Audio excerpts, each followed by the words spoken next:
Debbie get down. Okay. Anyway, when he came back, You wouldn't want that to happen.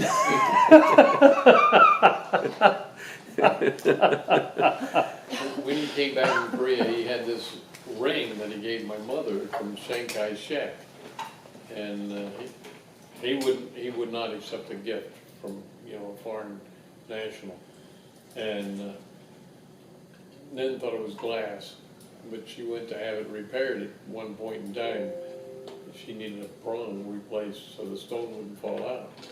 And the store she took it to wouldn't do it. They said their insurance couldn't cover it. It was evidently worth quite a bit of money. So I think she found it someplace else.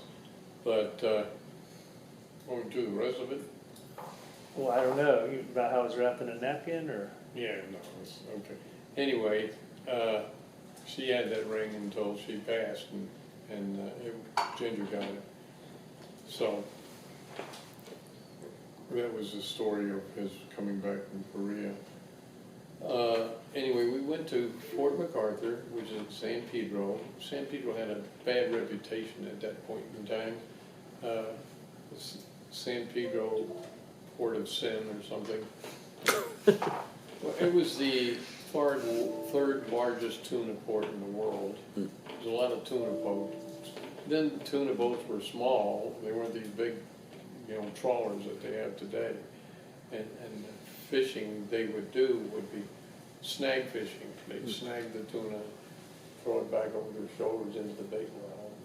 Sometimes they'd have two guys on a hook, on two poles with one string, sometimes three, depending on the size of the tuna. But anyway, so, most of the kids' parents in San Pedro were connected in some way, form or another with the tuna industry.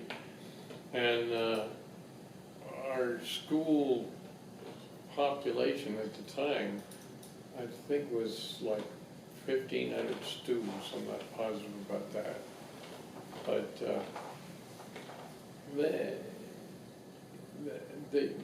and my graduating class was 356.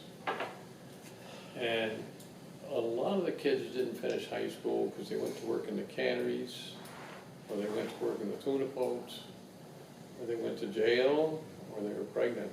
So, it was not really a very good area. I hung out with other guys that were also dependents. But the first day I went to that school, or the second day, I'm not sure which it was, I was met after school by 5 guys. And when I went out the gate, and they said, which of us do you want to take on? One of them was very little. I knew better to pick on him. So I picked the biggest guy. I figured, what would he have to prove? And to make a long story short, that guy, his name was Don Shinnick, who later played linebacker for the Baltimore Colts. And after we wrestled or something for a while, I said, oh, what do you want to prove? It's nothing, let me go. Nobody ever bothered me after that. So that was the invitation to a lot of schools. You got to meet somebody, fight them to establish where your pecking order is. And then another day after school, I smoked. And all these guys were smoking in this area. I thought, well, this is the smoking area.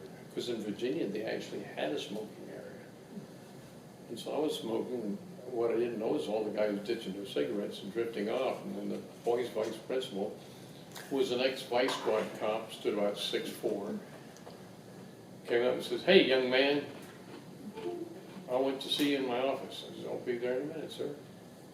And I went to his office, and he says, you were smoking on school grounds.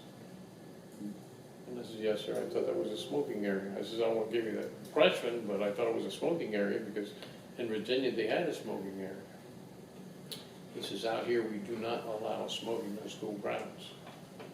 I do not want to catch you again. And so at some later point in time, I was smoking just off the grounds. And he caught me, he says, Masters, to my office again. I went, he says, didn't we have this conversation before? I says, I was outside the grounds. He says, you're not allowed to leave the grounds during the day. And I says, whoops. I said, I'm sorry. I says, that won't happen again. And after that, I never had any problem with him. But I mean, you know, it's adjusting to the local situation. And that was another indoctrination I had in that school. And after school, I got a job in the commissary, boxing groceries and carrying them out to cars for people, which was tips only, but I mean, it was okay, but we had to be there every day, whether or not we got any tips. Beginning of the month, good money. The end of the month, but we were there every day anyway. And later, my dad then got transferred to 6th Army Headquarters, Presidio, San Francisco, California. And I told him I didn't want to leave. I mean, hey, you know, I've got my class sweater, I've got a date for the prom, I said, I've been in enough schools, I mean, I had a hissy. And so he says, okay, you find somebody to board with that we approve of, and maintain a C average, and cover your own expenses except the boarding. I'm gonna pause it. There's nothing,